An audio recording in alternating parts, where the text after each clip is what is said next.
everyone, my name is Anna and I welcome you guys back to another English Torah video here on the channel of Young Pilgrims. In today's video, we are going to be analyzing chapters 25, 26, and the first 8 verses of chapter 27 from the book of Deuteronomy. Today's video is titled, Guard Your Inheritance by Obeying and Exterminating Rebellion. Starting off with the first 3 verses of chapter 25, it says, Suppose 2 people don't agree about something. Then they must take their case to court. The judges will decide the case. They will let the one who isn't guilty go free and punish the guilty one. If the guilty one did something worthy of a beating, then the judge will make them lie down and be beaten with a whip right there in court. The number of strokes should fit the crime. But the judge must not give the guilty person more than 40 strokes. If more than that are used, you will have disrespected your Israelite neighbor. In these verses that we just read, we can see that if there was a dispute between 2 Israelite men, the guilty one had to be whipped as a form of correction. Although it says that he cannot be given more than 40 lashes so that he would not be excessively humiliated among the congregation. Within the Brit Hadashah, which are also known as the first 4 books of the New Testament, we can read that this law of correction continued within the Israelites. And within the Brit Hadashah, it describes how the Messiah was beaten by the religious leaders who didn't agree with his teachings, and therefore it caused these religious leaders to beat the Messiah wrongfully. As well as in the life of the disciples and in the life of Paul the Apostle, we can read in their letters that they were beaten by the religious leaders, by the kings, and the people who lived in the nations whom they were writing to. And the reason why they were beaten was because the people didn't agree and accept their teachings, which, as we have already know, the teachings of the disciples and the apostles were based on the Messiah's teachings. However, this law of correction nowadays is no longer in action, but it is important to take into account this issue because as human beings, correction is good for us. Just as we can read it in Proverbs 23 verses 13 and 14 that say, Do not withhold discipline from a child. If you punish them with the rod, they will not die. Punish them with the rod and save them from death. Although as parents, they must always keep in mind that this correction must be done fairly. In that way, not only are they being just, but also they're putting into action what the Torah tells them about the correction towards a son or daughter. As human beings, we know that we all make mistakes in the actions that we take. However, the Creator corrects us with justice, never mistreating us by taking advantage of his power that he has over us. And the way that the Creator, that the Eternal corrects us, it becomes an example of how correction must be given towards a son or a daughter or towards our neighbor. In verse 4, we can read about the commandment for the Israelites not to muzzle the ox while it was threshing. And in this commandment that was given to the Israelites, it reflects the deep respect that the people of Israel had for the work of the animals, since, as we have read, the animals sacrificed their lives to serve their owners. That is why it was considered cruel to put a muzzle on it, preventing the animal from taking a drink of the straw or grain where it was threshing. Paul the Apostle also quotes this instruction in 1 Timothy 5, verse 18, where he refers to the workers being worthy of their wages. Continue with verses 5 to 15 to 10. It says, suppose two brothers are living near each other, and one of them dies without having a son. Then his widow must not marry anyone else outside the family. Her husband's brother should marry her. That's what a brother-in-law is supposed to do. Her first baby boy will be named after her first husband. Then the dead man's name will continue in Israel. But suppose a man doesn't want to marry his brother's wife, then she will go to the elders at the gate of the town. She will say, my husband's brother refuses to keep his brother's name alive in Israel. He won't do for me what a brother-in-law is supposed to do. Then the elders in his town will send for him. They will talk to him, but he still might say, I don't want to marry her. Then his brother's widow will go up to him in front of the elders. She will pull one of his sandals off his foot. She will spit in his face, and she will say, that's what we do to a man who won't build up his brother's family line.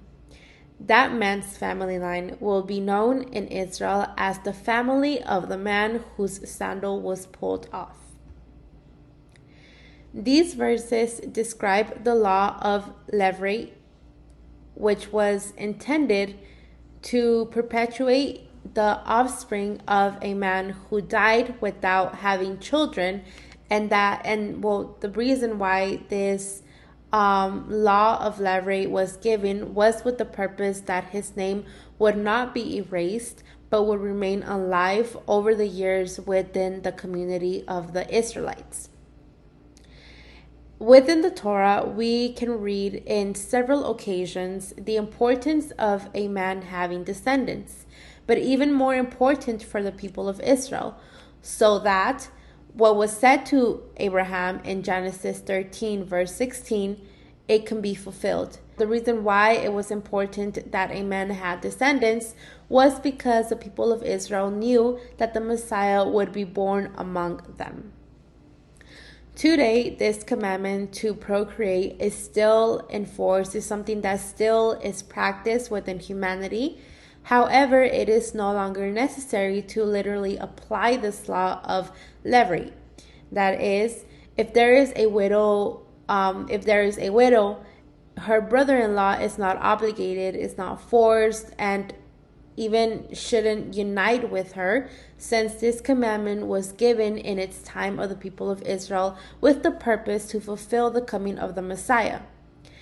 As believers, we must understand that our hope is heavenly, which was promised to us through the Messiah, knowing that in heaven or in the celestial, there will no longer be unions of people or birth there's not going to be birth of human beings, but that we are going to be like angels.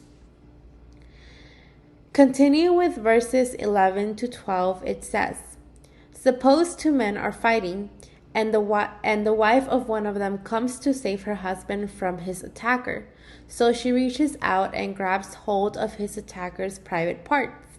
Then you must cut off her hand. Don't feel sorry for her. We can read here that if two men were having a fight and one of the wives of this man came forward to defend her husband and grab the opponent's by his reproductive organ, then that woman they had to cut her hand off. When we hear about this mutilation that had to be done for the woman, it can sound very harsh, very harsh. But the reason why this punishment of such magnitude had to be given to the wife was because when someone hurt the man's intimate part, it showed a desire of that woman to take away from the man his fertility, preventing that man from having an offspring. And This is the reason why it is classified as such a serious crime before the Eternal. And that is why the Eternal commanded that if the wife did this type of action, then her consequence was to have her hand cut off. Although in the history of the Israelite people, we can read that this commandment never had to be carried out, since just by hearing the severe instruction is enough for no one to dare to violate this instruction.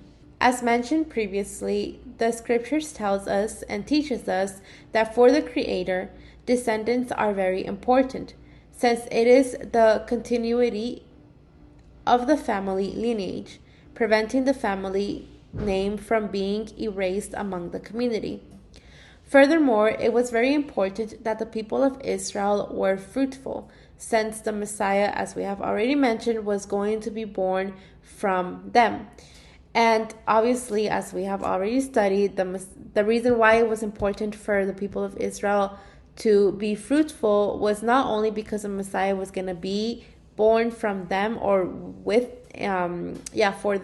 from them, but also because let's remember that the Messiah was going to come to earth so he can be the light for the nations. Today in our society, we can see that there are more and more couples who choose to either delay motherhood or decide not to have children, stating that they do not want to sacrifice their freedom, and independence to raise their children. This becomes a selfish movement, since these people are not willing to give up their lifestyles such as parties, trips, traveling, shopping, concerts, etc., in order to satisfy the need to take care of their children, thinking only of their personal interest. As believers, the Torah teaches us that the main objective of union is procreation, forming a family, which is instructed in the commandments of the Creator. As believers today, this instruction does not apply literally within us, since Yeshua teaches us to not act with our carnal emotions, since no believer should either be involved in fights or aggressions with others who surround us, because when we are involved in these things, they are fruitless works of the flesh. We must put to death that old man who allows itself to be carried away by its emotions, its passions, and its desires. The Word teaches us that we must renew our understanding so that we can live in a way that is pleasing to our Elohim, which is why it is very unlikely that a believing woman will be involved in such a situation like the one mentioned in these verses. As believing women, we understand that we must seek holiness both in our body and in our spirit. In Titus chapter 2, verse 4 and 5, it says, "Then they can urge the younger women to love their husbands and children, to be self-controlled and pure, to be busy at home, to be kind, and to be subject to their husbands, so that no one will malign the word of Elohim." From verses 13 to 15, it mentions about miscellaneous laws, where the importance of justice and equity is emphasized. In this case, it is mentioned that theft and cheating were prohibited among the Israelites, always being honest in all of their commercial transactions, since injustice provokes the wrath of the Eternal, who pays each one according to their actions. Just as we read in verse 16, "For all those who do such things, all who act dishonestly, are an abomination to the Eternal your Elohim." This action of injustice is something that is very common today, but as believers, we are called to make a difference, applying justice at all times, because the instruction is clear that we must be impartial and fair, both when it is for our own benefit and when it is for the benefit of our neighbor.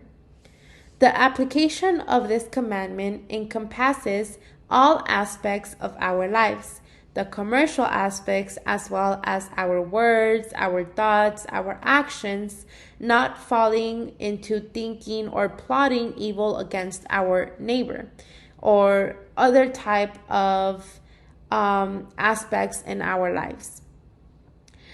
In conclusion of what we read in these verses, this commandment exhorts us to act with justice and integrity in everything that we do, since the scriptures tells us that the Creator loves justice and only those who conduct themselves in integrity will be able to be part of His kingdom and therefore receive His celestial promise. Just as we can read in 2 Peter chapter 3, verse 13, that says, "But according to His promise, we are waiting for new heavens and new earth in which righteousness dwells." From verses 17 to 19, Moshe reminds the people of Israel how the Amalekites acted unjustly against them, attacking the weakest of them from the rear. That is why the Eternal commands Moshe to tell the people of Israel not to forget what the Amalekites did to them. And he also tells them and orders them that once the people of Israel were established in the promised land, then they should carry out revenge against the Amalekites. It is very important to clarify that in this situation, it was the Eternal who orders this judgment to be carried out towards the Amalekites, and it was not a decision taken by the people of Israel. And the reason why it is important to clarify this, to clarify that it was the Eternal who decided this and not the people of Israel, is because there are some people who say that God, as they call Him, is of the Old Testament is evil. But as we have already studied, the Eternal is the same always. And although, yes, He is kind and He is merciful towards humanity, however, He is also severe. When the Eternal executes revenge, He does not do it in a form He does not do it from a human point of view where the concept is revenge or retaliation, but rather the Eternal's revenge consists of applying justice. And although He shows a lot of patience towards us as human beings, but He also hates the evil and injustice, as we can read or as we have read in chapter 16. For this reason, it is why the Amalekites were exterminated.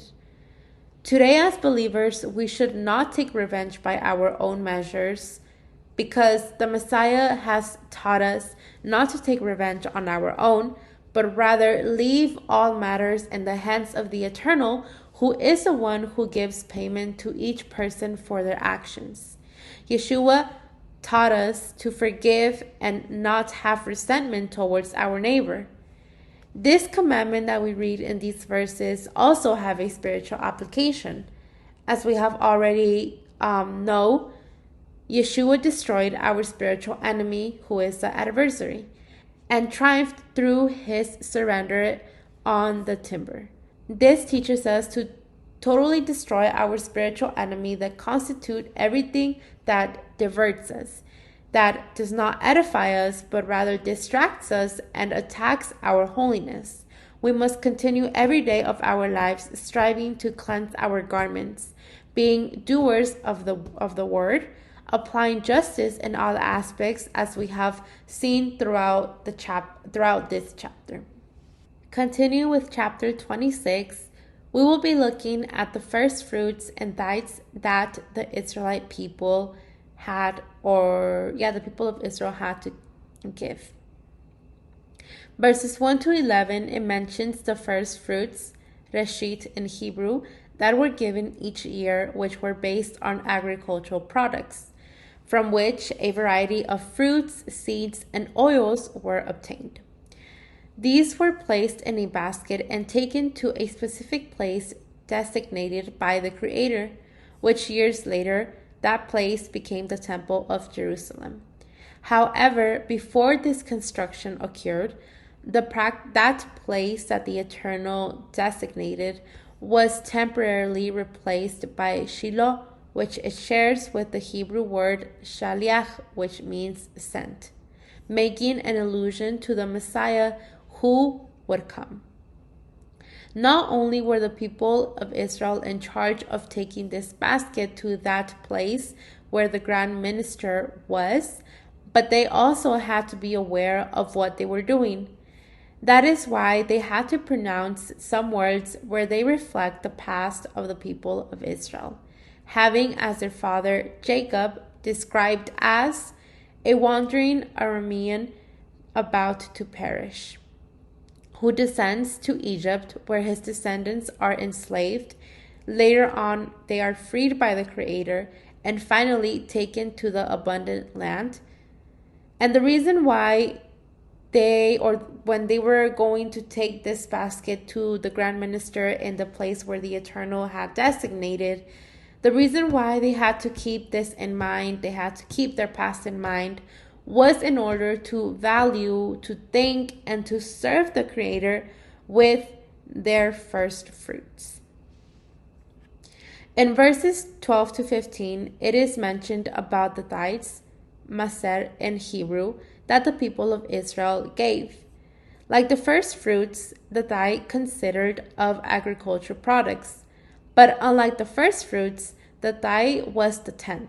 And every 3 years, it was taken to that specific place to be given to the person who truly needed it. For example, to the Levites, who due to their calling did not have the time to take care of their livelihood. Also, they can give it to, or they could give it to the poor, to the widows, or the orphans. This tithe, in addition to being the 10th, had to be consecrated. That is, it had to or attach to what was stipulated in the instruction outside of the 5th. And this was because it was taken to the sanctuary where the divine presence of the Eternal descended. And therefore, remember that this place was considered as a holy place. And that is the reason why this tithe had to be consecrated. Nowadays, human beings tend to distort when talking about first fruits and tithes. This to enrich themselves and live at the expense of others, demanding it equally from everyone, including from the most needy. This goes beyond what is stipulated by the Creator. Now, this does not mean that we are not going to obey these instructions, but more than a literal application as it was in the time of the people, currently we can apply certain principles that are mentioned in this instruction, that are mentioned in these verses. One of these principles that we can apply to our lives is to give correctly to those who truly need that help. And in such way, we will be serving the Creator with more than physical fruits. We will be serving the Creator with our fruits of life. From verses 16 to 19, it says, "This day the Eternal your Elohim commands you to do these statutes and rules. You shall therefore be careful to do them with all your heart and with all your soul. You have declared today that the Eternal is your Elohim, and that you will walk in his ways, and keep his statutes and his commandments and his rules, and will obey his voice. And the Eternal has declared today that you are a people for his treasured possession, as he has promised you, and that you are to keep all his commandments, and that he will set you in praise and fame and honor high above all nations that he has made, and that you shall be a people holy to the Eternal your Elohim, as he has promised." In these last verses of chapter 26, it talks about the obedience that the people of Israel should have towards the instruction of the Eternal. not only in those that apply to the tithes and the first fruits, but also to all those commandments that make it up. In this way, they would be a special people, or they would be considered as a special people for the Eternal, that would not only be above all the other nations, but also for their consecration and for their example. It is why they were going to be giving rise to the recognition given only by the Creator. And in all of this, it teaches us to obey the instructions of the Eternal, preserving towards a heavenly inheritance. To conclude with today's chapter, verses 1 to 8 of chapter 27 says, "Now Moses and the elders of Israel commanded the people of Israel, saying, Keep the whole commandment that I command you today. And on the day you cross over the Jordan to the land that the Eternal your Elohim is giving you, you shall set up large stones and plasters them with plaster. And you shall write on them all the words of this law when you cross over to enter the land that the Eternal your Elohim is giving you, and a land flowing with milk and honey, as the Eternal, the Elohim of your fathers, has promised you. And when you have crossed over the Jordan, you shall set up these stones concerning which I command you today on Mount Ebal, and you shall plaster them with plaster. And then you shall build an altar to the Eternal your Elohim, an altar of stones. You shall wield no iron tool on them. You shall build an altar to the Eternal your Elohim of uncut stones, and you shall offer burnt offerings on it to the Eternal your Elohim, sacrifice peace offerings, and eat there, and rejoice before the Eternal your Elohim.